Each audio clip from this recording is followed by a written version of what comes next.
फ्रांसीसी सदर के दौरा शाम के दौरान धमाके, और धमाके उस वक्त किए गए जब फ्रांसीसी सदर एक होटल में सिविल सोसाइटी के नुमाइंदों से मुलाकात कर रहे थे और इसी होटल के बाहर धमाके किए गए। पहला धमाका उस वक्त हुआ जिस वक्त फ्रांसीसी सदर सिविल सोसाइटी के नुमाइंदों से मिलने के बाद शाही महल की जानिब सफ़र करने वाले थे। इन धमाकों में क्या फ्रांसीसी सदर को टारगेट किया गया और ये धमाके किसकी तरफ से किए गए? इस साजिश के पीछे कौन है, इस बारे में आमिर रज़ा से बात करते हैं। आमिर भाई, फ्रांसीसी सदर का दौरा शाम, उस होटल के बाहर धमाके किए गए जहां वो सिविल सोसाइटी के नुमाइंदों से मिल रहे थे, इन धमाकों के पीछे कौन है? जी, सबसे पहले बात तो ये है आदिल साहब, पिछले काफ़ी दिनों से जब भी मैं आपके साथ व्लॉग करता हूँ तो मैं आपको एक बात ज़रूर कहता हूँ कि शाम पे नज़र रखिए। बिल्कुल। मैं आपसे कहता हूँ कि शाम एक मैदान जंग बनने जा रहा है बिल्कुल। और शाम बहुत अहम है। तुर्की के लिए मैंने आपसे कहा था बहुत अहम है, हमारे लिए बहुत अहम है, और हमसे ज़्यादा इजरायली इस बात को समझ रहे हैं क्योंकि वो पढ़ते हैं। जी बिल्कुल, वो पढ़ते हैं और वो ग्रेटर इसराइल का सारा नक्शा जो और उन्होंने बना रखा है, उसमें उनके है शाम। ख्याल से उनके मसाया ने शाम में ही आना है, इसलिए शाम के इलाके पर नज़र रखना बड़ा ज़रूरी था। दूसरा, मैक्रोन जो हैं डेविड मैक्रोन, ये पहले यूरोपियन सरबराह हैं जिन्होंने शाम का दौरा किया है। जब से शाम में नई हुकूमत बनी है, कोई दूसरा यूरोपी यहाँ पर नहीं आया है, तो इनके आने का एक ख़ास मकसद था। अगर मैं आपको ज़रा सा पीछे लेकर जाऊँ तो एक दौरा किया था मैक्रोन ने इज़राइल का, और उन्होंने जब बैतुल मुक़द्दस के करीब पहुँचे तो उन्होंने कहा कि ये हमारा है। बिल्कुल। ये अल्फाज हैं, उन्होंने कहा कि इस पर ना यहूदियों का हक है ना मुसलमानों का, ये कैथोलिक्स का जगह थी, उनकी इबादत गाह थी, और ये हमने वापस लेनी है। यानी उन्होंने एक दावा कर दिया था जो दावा किसी सूरत नेतन्याहू जैसे और यहूदियों को काबिल कबूल नहीं था।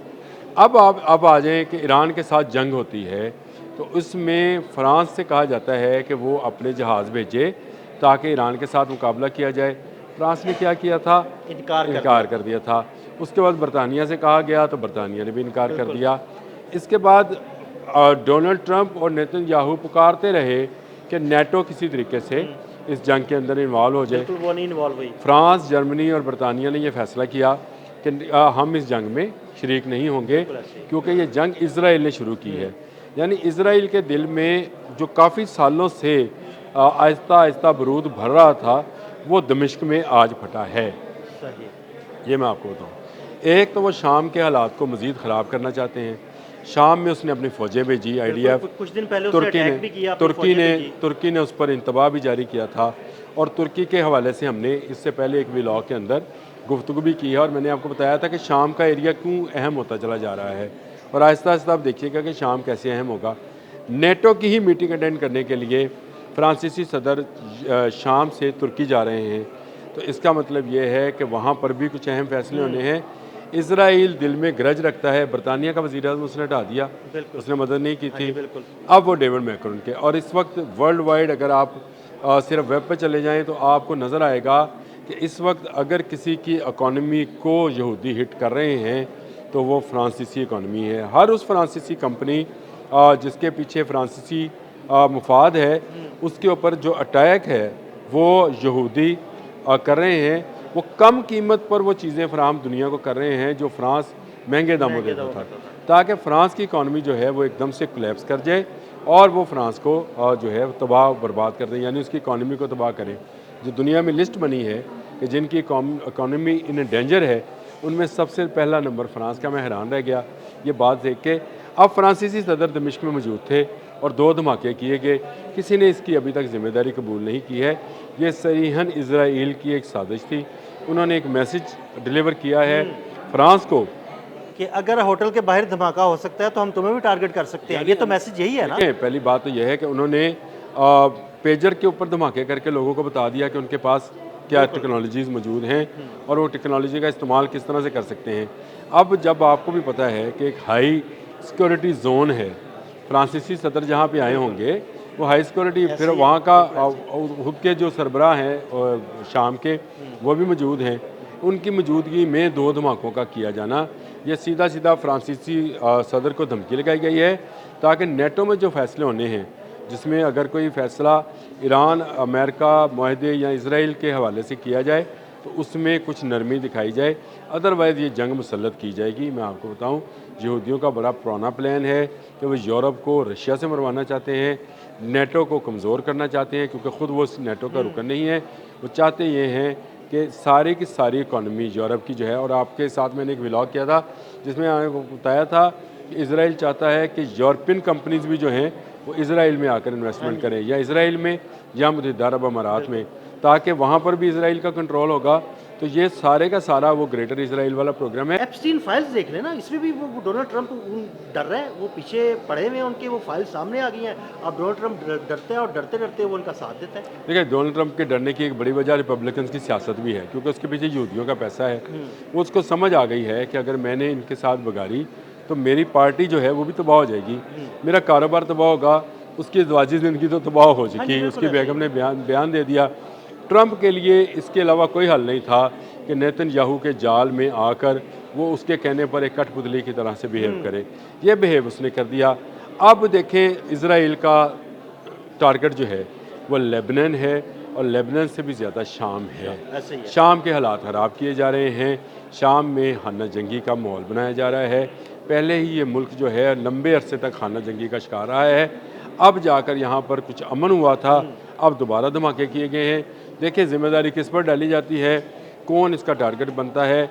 लेकिन एक मैसेज जो कि वो यूरोप को देने में कामयाब हुए हैं कि अगर फ्रांसीसी सदर के ख़िलाफ़ कुछ कार्रवाई हो सकती है तो दुनिया के किसी मुल्क के ख़िलाफ़ भी कार्रवाई की जा सकती है। ये उनकी वो दहशतगर्दाना सोच है जिसके तहत वो गज़ा में दहशतगर्दी करते हैं, लेबनान में करते हैं, शाम में करते हैं, और ईरान पर हमलावर हुए थे। ये वो सोच है जिसको लेकर ग्रेटर इसराइल बनाने के लिए वो ईरान को कमज़ोर करना चाहते हैं। अब वो यूरोप को भी कमज़ोर करना चाहते हैं, और यूरोप को कमज़ोर करके वो पैसा जो यूरोप में इन्वेस्ट होता है वो लाना चाहते हैं इसराइल के पास, यानी यहूदी कंपनीज़ के हाथ में पूरी दुनिया की इकॉनमी, पूरी दुनिया की ट्रेड, पूरी दुनिया की ज़राअत वो उनके हाथ में देना चाहते हैं। अगर आने वाले दिनों में मेरे अगर अल्लाह पाक ज़िंदगी दे, सेहत दे, तो मैं आपको दिखाऊंगा कि दुनिया में सिर्फ 6 या 7 कार्टेल कंपनीज रह जाएंगी जो कि अनाज का ट्रेड करेंगी। यानी अगर वो अनाज का ट्रेड करेगी तो वो दजाल वाली बात तो बिल्कुल ठीक होगी ना, वो जिसे चाहेगा गंदम देगा, जिसे चाहेगा खाने के लिए देगा। उन्होंने हाइब्रिड बीज ईजाद ही इसलिए किया है कि जो आगे बीज ईजाद नहीं बना नहीं सकता है, यानी वो बीज है जो सिर्फ एक दफ़ा का उगाव रखता है। मतलब मेरे देहाती भाई समझेंगे उगाव क्या है, उगने की ताकत एक दफ़ा में रखता है। दूसरी दफ़ा उसका बीज, दूसरी दफ़ा का बीज आपको बीज लेके दोबारा लगाएं तो वो नहीं उगेगा। इसीलिए वो आपको हाइब्रिड बीज पर, और मैं आपको बता दूं ऑर्गेनिक बीज पर पाबंदी लगने वाली है। आप ऑर्गेनिक गंदम, कपास, चावल उगा नहीं सकेंगे, आपको उन 6 बड़ी कंपनी से ही बीज लेना होगा। उसके बाद वो जिसको चाहेंगे उसको बीज देंगे। कैसे बातें आहिस्ता आहिस्ता देखें, आहिस्ता आहिस्ता सच होनी है ये सारी चीज़ें। और ये जो एक हाथ में वो आग और एक हाथ में पानी और कहत और खुशहाली, ये इनके हाथ में आनी है तो पब्लिक इनके साथ जानी है ना। ये इससे ये एक मार्का हक़ व बातिल है, ये होना ही होना है, और इसके लिए हमें तैयारी करनी चाहिए।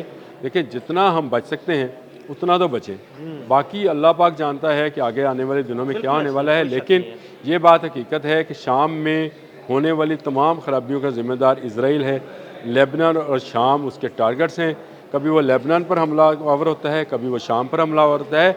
इस मरतबा वो यूरोप पे हमलावर हुआ है, इनडायरेक्टली कह लें। धमाके शाम में हुए हैं, गूंज उसकी फ्रांस, जर्मनी और यूरोप में, पूरे यूरोप में जो है सुनाई देगी। और उसके बाद इसराइल जो है मज़ीद इलाकों के ऊपर कब्जा करेगा।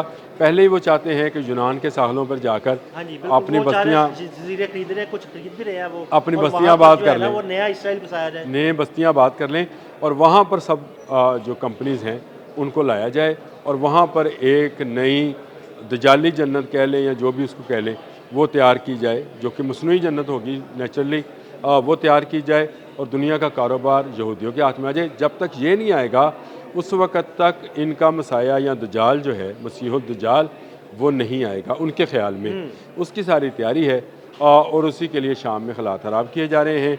ये धमाके मैक्रोन के लिए किए गए थे, और शाम के हालात आने वाले दिनों में मुझे मज़ीद ख़राब होते नज़र आते हैं। और IDF जो है या इजरायली डिफेंस फोर्सेस जो हैं वो शाम में मज़ीद हमले करेंगी। अभी वक्त है तुर्की जो है नेटो को इस बात पर एग्री करे कि अगर शाम पर हमला होता है तो तुर्की का साथ दें, ताकि अगर वो तुर्की का साथ देंगे तो शायद कुछ अरसे के लिए इसराइली जो हैं अपने मज़मूम मकासद में कामयाब ना हो सकें। बहुत शुक्रिया आमिर भाई। बिल्कुल, आमिर भाई ने बड़ी तफसील के साथ इस सारे मामले पर रोशनी डाली। मज़ीद अपडेट्स के लिए हमें फॉलो करते रहें। अदील अहमद और आमिर रज़ा को इजाज़त दीजिएगा। अल्लाह हाफ़िज़।